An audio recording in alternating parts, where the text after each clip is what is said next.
Hello everybody, welcome to the channel. I hope you all are safe in your homes. So let us start today a new topic which is the name as periodization of Indian history. अगर आपने अभी तक battle of Plassey की video नहीं देखी है तो please जाके देखिए. So let us start periodization of Indian history. सबसे पहले हमें ये समझना चाहिए कि पैराडाइजेशन का मतलब क्या है. पैराडाइजेशन का मतलब है हिस्ट्री में किसी एक टाइमलाइन को कुछ इस पार्ट्स में डिवाइड कर देना. मतलब जो हमारी टाइमलाइन है उसको हम लोग किसी किसी स्पेसिफिक नेम से क्लासीफाई करके उसको डिवाइड कर दिए, तो ये हमारा पैराडाइजेशन होता है. तो let's see how does the periodisation of Indian history was and by whom. ठीक है, किसके साथ, किस कौन एक्चुअली में. ठीक है, तो जैसे कि हम सब जानते हैं कि बहुत सारे आर्कोलॉजिकल साइट्स और रिकन्स्ट्रक्टिंग कॉलोनॉजी मिली है ब्रिटिशर्स के नॉट वर्क से. लेकिन अभी तक ये क्लासिफिकेशन है इंडियन हिस्ट्री वॉज फ्लॉयड. देखिए यहाँ लिखा हुआ है yet the classification of Indian history was Floyd. Floyd means होता है, फ्लॉयड मीन्स हमारा होता है डिफेक्टिव होता है. ओके, डिफेक्टिव मतलब जैसे कि हमारी इंडिया की जो हिस्ट्री है वो किसने लिखी है, ब्रिटिशर्स ने लिखी है. तो जो ब्रिटिशर्स ने लिखी है तो उसमें वो एकदम फ्लॉड है, मीन्स एकदम डिफेक्टिव है, फुल ऑफ एरर्स भी हम लोग बोल सकते हैं उसको. What we will say full of,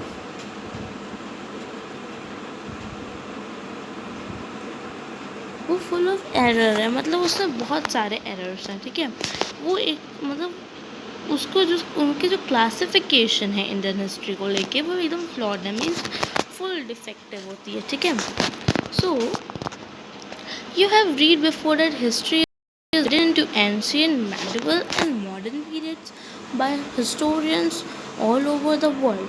हम लोग ने देखा है कि जो हिस्ट्री है, हमारा जो हिस्ट्री है चाहे कहीं की भी हो, जो हिस्ट्री है वो डिवाइड हुई है 3 पार्ट्स में. ठीक है, 3 पार्ट्स कौन कौन से हैं. पहले तो हम लोग ने एंशिएंट हिस्ट्री पढ़ा है. Okay, in class 6th we will study about ancient history. ठीक है, 6th क्लास में आपने एंशिएंट हिस्ट्री के बारे में पढ़ा होगा. Then after you will study about medieval. ठीक है, मेडिवल हिस्ट्री. मेडिवल हिस्ट्री जो है ये आपने अपने 7th पढ़ी होगी. ठीक है, 7th क्लास में पढ़ी होगी मेडिवल हिस्ट्री में. जैसे दिल्ली सुल्तान्स के बारे में, मतलब इसमें दिल्ली सुल्तान्स के बारे में पढ़ा, मुग़ल रूलर्स के बारे में पढ़ा, तो ये हमारी मेडिवल हिस्ट्री हो गई. इन एंशिएंट हिस्ट्री जब हम लोग 6th क्लास में पढ़े थे, 6th क्लास में जो पढ़े थे वो क्या था, वो एंशिएंट हिस्ट्री थी. उसमें हम लोग ने जाना, मतलब हम लोग ने पढ़ा कि बुद्ध के बारे में पढ़ा एंड गौतम बुद्ध के बारे में पढ़ा, महावीर जी के बारे में पढ़ा एंड बहुत सारे ऐसे सूफ़ी एंड कौन कौन है, क्या क्या हैं, ऐसे हम लोगों ने चोला, पांड्याज, इन सब के बारे में हम लोग 6th क्लास में देखा था. 6th क्लास में देखा था ना, चोलास, पांड्याज. तो ये सब एंशिएंट हिस्ट्री में आता है क्योंकि ये एक मतलब ये एंशिएंट है, मतलब टाइम पीरियड के हिसाब से ये एक एंशिएंट हिस्ट्री में आता है. देन आफ्टर हम लोग ने 7th क्लास में जब हम लोग आए तो हम लोग क्या पढ़े, हम लोग ने पढ़ा हम लोग ने दिल्ली सल्तनत के बारे में पढ़ा और मुग़ल एम्परर्स के बारे में पढ़ा है ना, मुग़ल एम्परर्स के बारे में पढ़ा. लेकिन नाउ इन 8th क्लास, ठीक है, in 8th class what we will study now, हम लोग अब क्या पढ़ेंगे. जैसे हम लोग ने एंशिएंट पढ़ लिया, ठीक है, हम लोग ने मेडिवल पढ़ लिया. ठीक है, मेडिवल पढ़ लिया. अब आ जाता है जो तीसरा वो हो जाता है, तीसरा मॉडर्न पीरियड. ठीक है, मॉडर्न पीरियड. तो अब हम लोग जैसे हम लोग ने एंशिएंट पीरियड, मेडिवल पीरियड, ठीक है, लेकिन अब हम लोग पढ़ेंगे मॉडर्न. जैसे क्यों, क्योंकि अब जो सब कुछ है वो मॉडर्न टाइप का है। बट आप ये सोचिए, ये फुल मतलब पहले आप देखिए कि एंशियंट, ठीक है, मेडिवल और मॉडर्न में डिवाइड हुई है, ठीक है, लेकिन ये ऑल ओवर द वर्ल्ड है, ठीक है। वर्ल्ड के जो हिस्टोरियंस हैं उन्होंने इस कैटेगरी में किया है, लेकिन क्या हमारे लिए ये मॉडर्न है?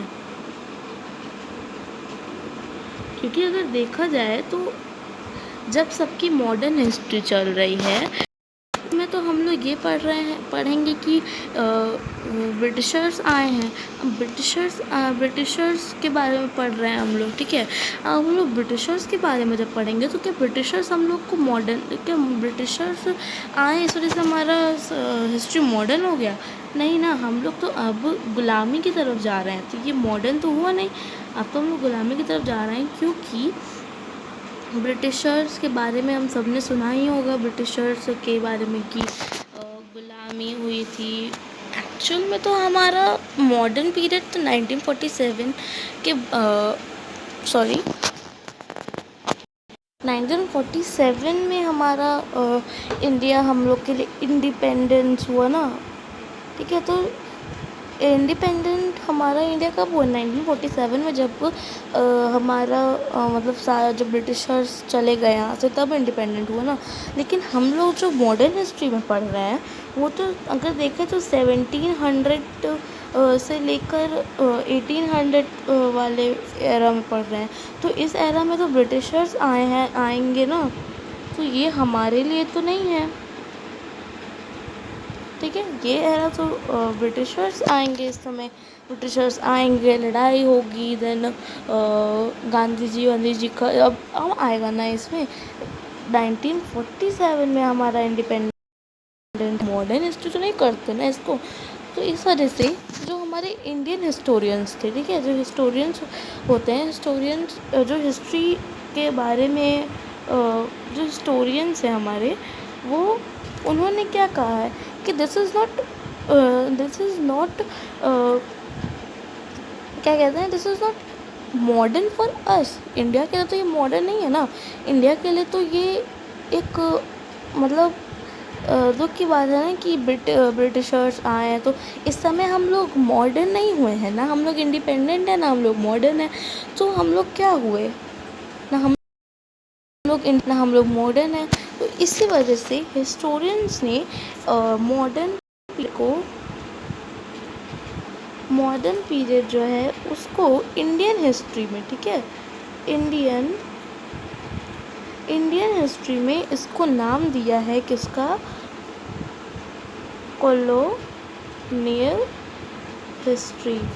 मतलब ज़्यादातर लोग तो इसको मॉडर्न हिस्ट्री ही बोलते हैं, बट अगर सही में देखा जाए तो हम लोग तो एक कॉलोनियल में थे ना।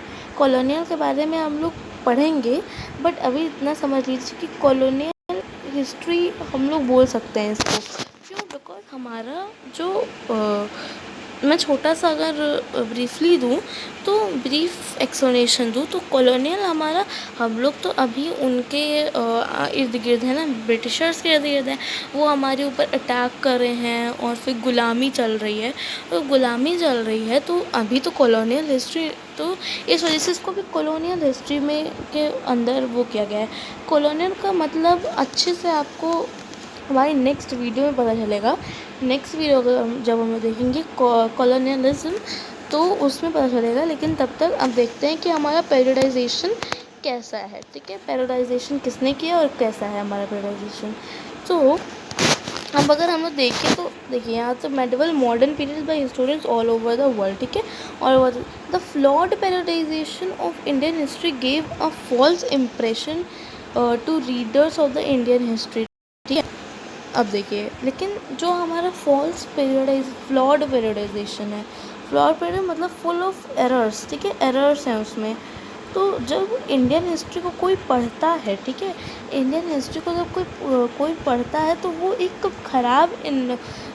ख़राब इम्प्रेशन देता है ना, क्योंकि ब्रिटिशर्स ने हमारा हिस्ट्री लिखा तो उन्होंने अपने जो उनका पॉइंट ऑफ व्यू था उससे लिखा, तो उसमें बहुत सारे फॉल्सेस हैं। दैट्स वाई रीडर्स के ऊपर फॉल्स इम्प्रेशन पड़ता है। क्यों? क्योंकि हमारे पैराडाइजेशन में बहुत ही ज़्यादा एरर्स हैं और इंडियंस के हिसाब से हमारे इंडियन हिस्ट्री में काफ़ी ज़्यादा एरर्स हैं। क्योंकि इतने ज़्यादा एरर्स हैं क्योंकि वो हमारा पॉइंट ऑफ व्यू नहीं है और साथ ही साथ ये ब्रिटिशर्स का पॉइंट ऑफ व्यू है। जब ब्रिटिशर्स अलग सोचेंगे, हम लोग अलग, लेकिन असली में हो क्या रहा था इंडिया में वो हमारे इंडियन हिस्ट्री में नहीं है। जो चीज़ ब्रिटिशर्स फील करते थे, ठीक है, जो चीज़ ब्रिटिशर्स को फील होती थी वो सारी चीज़ें उन्होंने हमारी इंडियन हिस्ट्री में लिखा है। तो वही हम लोग देखेंगे कि ये फॉल्स पैराडाइजेशन क्या है, ठीक है। तो ये फॉल्स पैराडाइजेशन है क्या? So a British economist, historian and political theorist James Mill, ठीक है, okay. So a British economist, historian and political theorist James Mill एक नाम,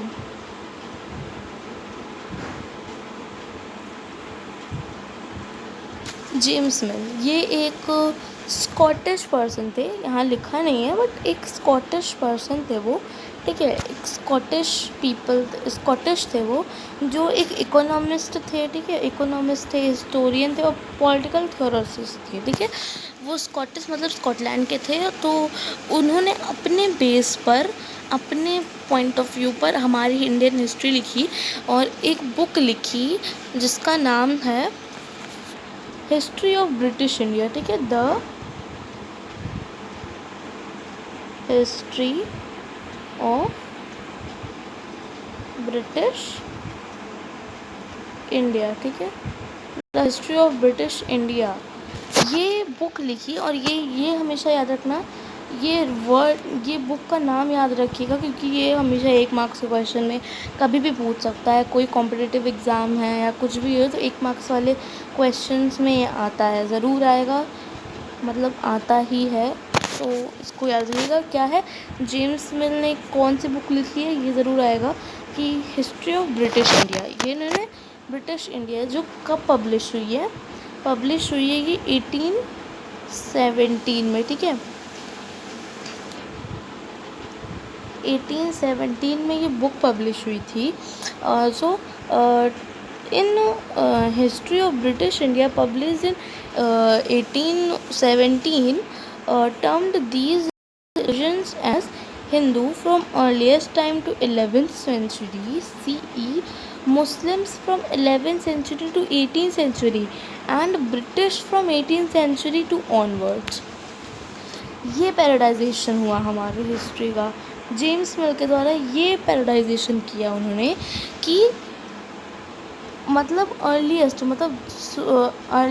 मतलब पहले से 11वीं सदी तक, ठीक है, 11th CE तक किसका कौन रिप्रेजेंट कर रहा है? इंडिया को रिप्रेजेंट कर रहे हैं हिंदू, ठीक है, हिंदू कर रहे हैं। देन 11th सेंचुरी मतलब 11वीं सदी से लेके 18th सेंचुरी, ठीक है, 11वीं सदी से लेके 18वीं सदी तक इन्होंने क्या किया है? मुस्लिम्स को कर दिया, ठीक है। जैसे कि अगर देखा जाए तो 11th सेंचुरी के बाद आए थे ना, बाबर आए थे, देन हुमायूं, शेरशाह सूरी, तो ये सब मुगल से, तो इसको मुस्लिम से डिपेक्ट कर दिया। देन आफ्टर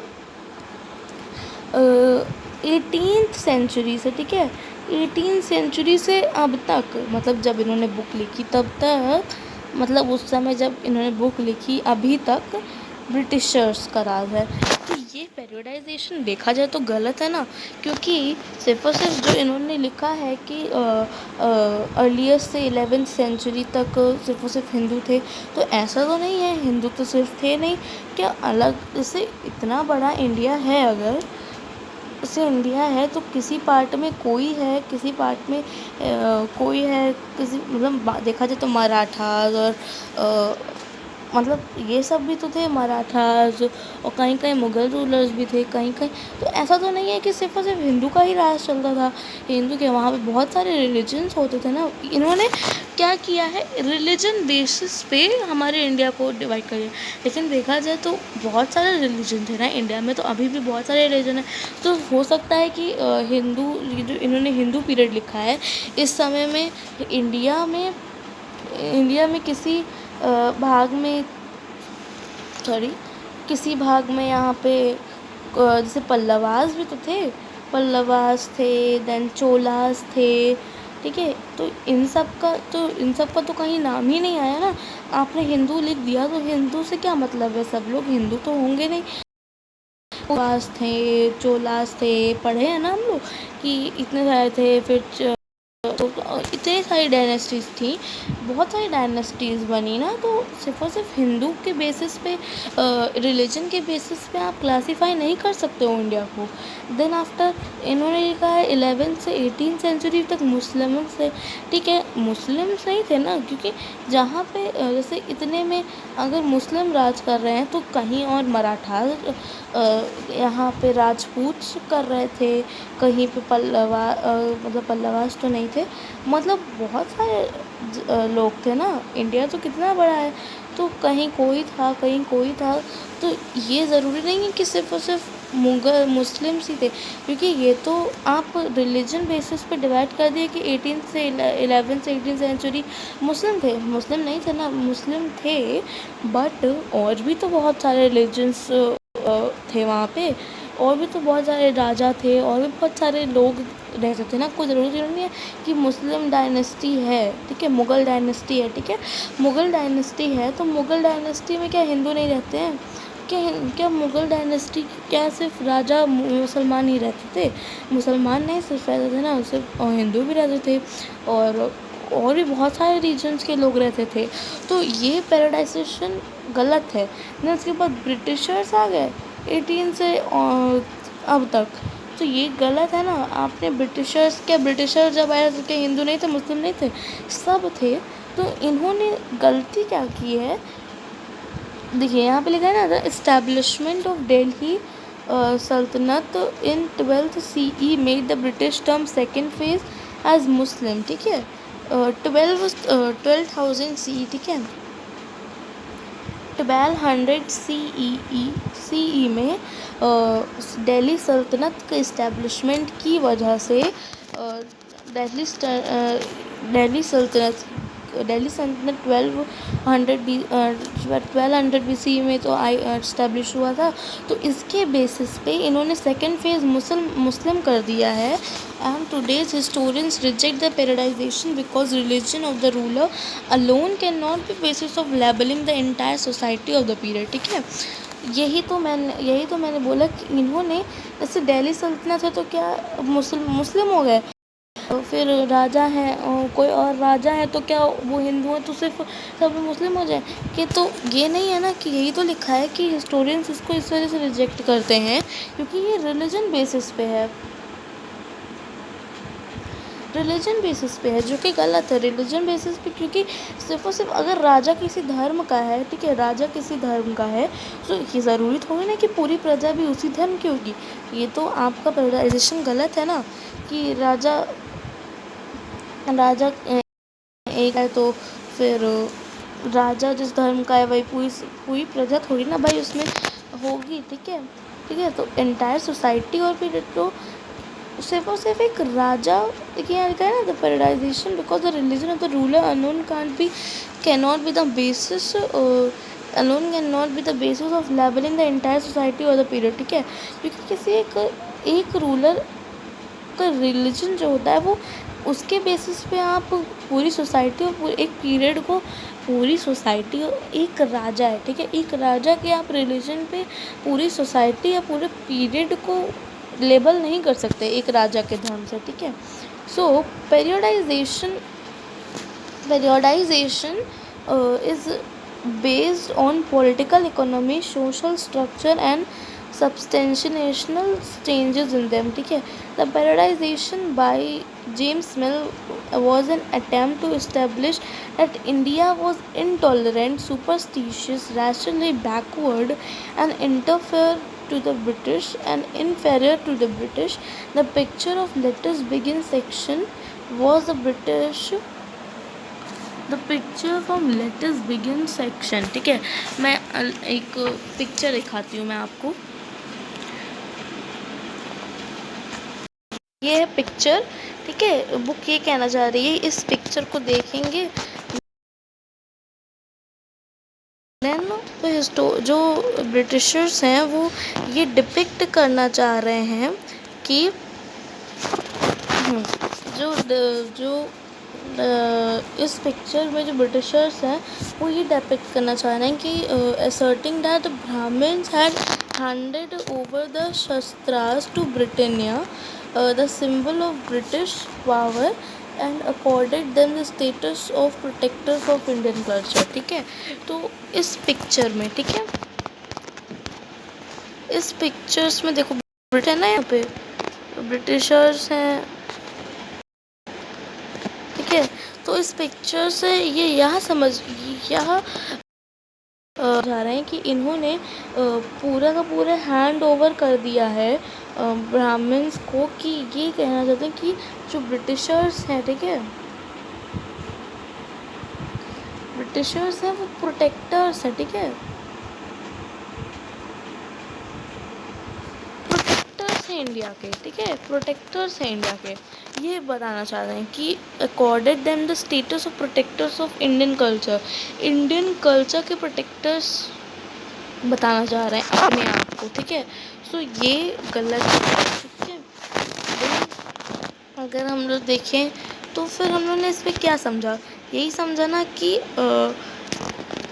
जो जेम्स मिल ने पैराडाइज किया वो रिलीजन बेसिस पे कर दिया.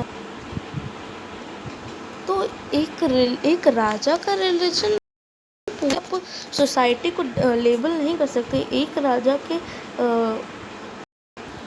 रिलीजन के बेसिस पे आप पूरी सोसाइटी को, फुल सोसाइटी को लेबल नहीं कर सकते ना, या पूरे एक पीरियड को लेबल नहीं कर सकते. और ऑपरेशन है ये पॉलिटिकल इकोनॉमिक बेसिस नहीं है, and social structure and the substantial changes in them, ये सब के चेंजेस कर दिए गए हैं इसमें, ठीक है. The periodisation by James Mill was attempt to establish that India was intolerant, superstitious, rashly backward and inferior to the British, ठीक है. तो इस पैराडाइजेशन में यही बताना चाह रहे हैं, जेम्स मिल ये डिपिक्ट करना चाह रहे हैं कि बिफोर, ठीक है, ब्रिटिशर्स के आने के पहले जो इंडियंस थे वो बहुत ही सुपरस्टिशियस थे, ठीक है, बहुत ही सुपरस्टिशियस थे, बेवकूफ़ थे, और क्या थे, बेवकूफ़ थे और बहुत ही ज़्यादा पिछड़े हुए थे, ठीक है, पिछड़े हुए थे. क्या कह रहा है ना इसमें कि रैशली बैकवर्ड, बहुत पिछड़े हुए थे, जबकि ऐसा नहीं था क्योंकि इंडिया तो बहुत ही ज़्यादा. अब आप हमारे यहाँ ट्रेड करने आ रहे हो, ठीक है, अब यही देख लो, आपका भी तो शहर इतना बड़ा है और आप वहाँ क्यों नहीं, आप हमारे यहाँ ट्रेड करने आ रहे हो, किसी ना किसी वजह से आ रहे होगे ना. तो हमारे यहाँ इंडिया में ट्रेड करने के कहाँ से लोग आए, ब्रिटेन से, फ्रांस से, यूरोप से, यहाँ सबसे क्यों आए हो लोग, क्योंकि हमारा इंडिया था ही ऐसा स्पाइसेस. अब इतने ज़्यादा लोग, हमारा इंडिया पिछड़ा हुआ है, हाँ, हमारा इंडिया पिछड़ा हुआ है, इतने ज़्यादा लोग यहाँ पे बिज़नेस करने के लिए आ रहे हैं. तो क्या हमारा देश पिछड़ा हुआ है? आपको लगता है कि हमारा देश पिछड़ा हुआ होगा? बिल्कुल नहीं. हमारा देश तो कितना आगे है पता है. उस समय में ना ब्रिटिशर्स के आने से पहले हमारे देश को सोने की चिड़िया, ठीक है, गोल्डन बर्ड के नाम से जाना जाता था, क्योंकि इतना सोना और मतलब इतना अच्छा और वो वाला ये ऐसा देश था, ये मतलब सबसे पता है एक टाइम में दुनिया का सबसे अमीर देश हुआ करता था इंडिया किसी टाइम में, ठीक है. तो अब आप कह ही नहीं सकते कि ये सुपरस्टिशियस और रेकली बैकवर्ड। यही कहना चाह रहे हैं कि ब्रिटिशर्स के आने से पहले और ब्रिटिशर्स ने ही इनको अच्छा बनाया। ब्रिटिशर्स ने बहुत ज़्यादा इकोनॉमिक जो थी वो इनका सही करी है।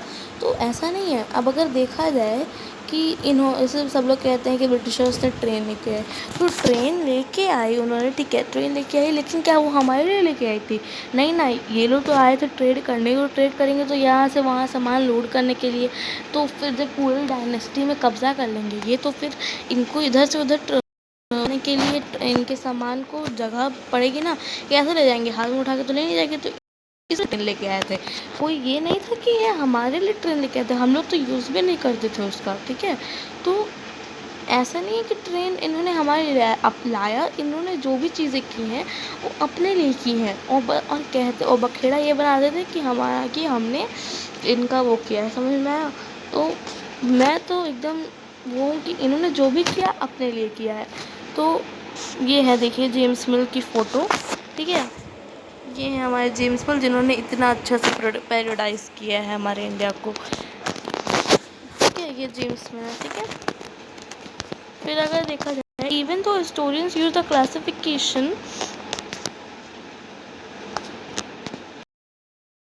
classification ancient, medieval and modern, now referring the British India as modern is problematic. Okay, the periodization is borrowed from the west. From the west, modernity is associated with the values such as liberty, equality, but these values are compromised under the British rule. That is why some historians refer the period of the India from 18, देखा मैंने बोला था ना, 18th century to 1947 as colonial, ठीक है। इसी वजह से, क्योंकि even the historians use the classification ancient, medieval and modern, now referring to the British period in India as modern is problematic, ठीक है। यही तो मैंने कहा कि ब्रिटिश जो हमारे हिस्टोरियंस थे वो मतलब सहमत नहीं थे ना, क्योंकि उस समय ब्रिटिश पीरियड चल रहा था, जो कि हम लोग मॉडर्न नहीं कह सकते, क्योंकि वो मॉडर्न में तो बहुत प्रॉब्लमेटिक था ना। प्रॉब्लमेटिक मतलब बहुत सारी प्रॉब्लम्स थी ना उस समय। So periodisation is borrowed from the west, ठीक है। दिस पैराडाइजेशन वेस्ट, ये जो वेस्ट कंट्रीज़ हैं वहाँ से ये पैराडाइजेशन बोरो हुआ है, क्योंकि उस समय उन लोग का शायद बहुत अच्छा स्थिति रहा हो, इस तरह से उनको मॉडर्न हुआ। So modernity is associated with the values such as liberty and equality. ये तो मैंने कहा कि जो मॉडर्निटी है, मॉडर्न तो कहीं से नहीं था ना, क्योंकि मॉडर्निटी का सही सा अगर वैल्यू देखा जाए तो वो एक होना चाहिए ना कि इक्वालिटी है, ठीक है। इक्वालिटी होनी चाहिए।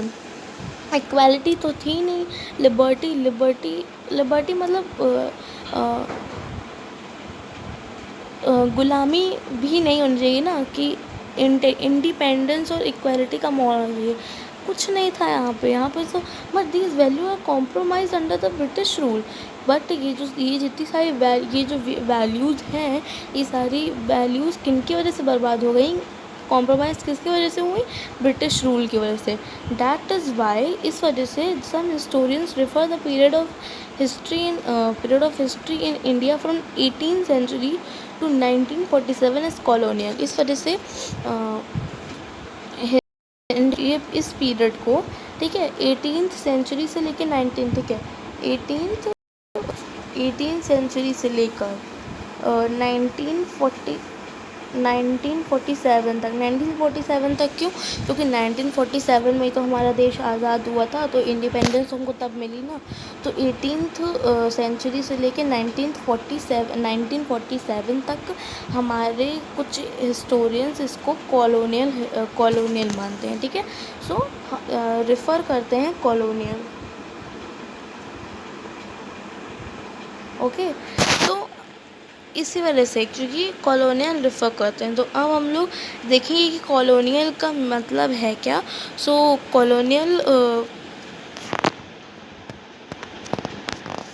कॉलोनियल वाली वीडियो भी आप लोग देखिएगा, आएगी, जल्दी वीडियो आएगी। सो नेक्स्ट वीडियो में हम लोग कॉलोनियल के बारे में पढ़ेंगे कि कॉलोनियल है क्या, एंड कॉलोनियलिज्म है क्या, ठीक है। सो यहाँ तक हमें पता चल गया कि कैसा पैराडाइजेशन हुआ था हमारा। रिलीजन बेसिस पे इन्होंने पैराडाइज किया था। किसने किया था पैराडाइज? जेम्स मिल ने रिलीजन बेसिस किया था, हिंदू, मुस्लिम एंड ब्रिटिश ने किया था, जो कि हमारे हिस्ट्री जो कि सही नहीं था ना, जो कि सही तो है नहीं। तो ये हमारे जेम्स मिल प्रॉब्लमेटिक था इस वजह से हमारा 18th। सो ये याद रखिए कि 18th सेंचुरी से लेकर, ठीक है, 18th सेंचुरी से लेकर 1947 तक हमारी हिस्ट्री को कॉलोनियल पीरियड रेफ़र किया जाता है, ठीक है, कॉलोनियल पीरियड। सो अब हम लोग कॉलोनियल के बारे में नेक्स्ट वीडियो में देखेंगे। तो तब तक के लिए आप लोग ये जान लीजिए कि पैराडाइजेशन ऐसे ही हुआ था हमारा। तो मिलते हैं अगली वीडियो में, तब तक के लिए